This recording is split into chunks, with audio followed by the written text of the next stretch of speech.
Karine, vous êtes à Paris, le journal français L'Équipe titre Première gorgée de bière, allusion bien sûr au recueil de l'écrivain Philippe Delerme, mais aussi à la Bavière bien entendu. Soirée très chaude en perspective à Paris, Karine. Oui, la bière pourrait bien tiédir en France à force de rechercher la meilleure solution pour vibrer avec les amis ou regarder le match avec qui, à combien.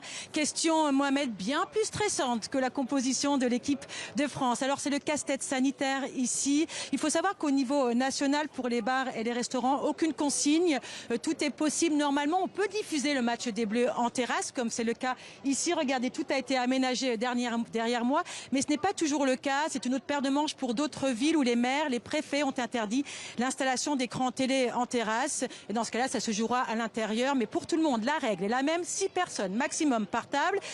Et tous assis. En tout cas, qu'en est-il des fan zones, me direz-vous? Eh bien, peu de municipalités en ont déployé et puis elles sont limitées à 1000 personnes, tout simplement pour éviter le test PCR à chaque match de poule. Ce soir, le match France-Allemagne se terminera après 23 heures à peu près. Alors, pas de dérogation couvre-feu comme ça a été le cas lors du duel Nadal-Djokovic lors de Roland-Garros il y a quelques jours, mais une tolérance pour ceux qui rentreront chez eux après avoir suivi la rencontre à l'extérieur.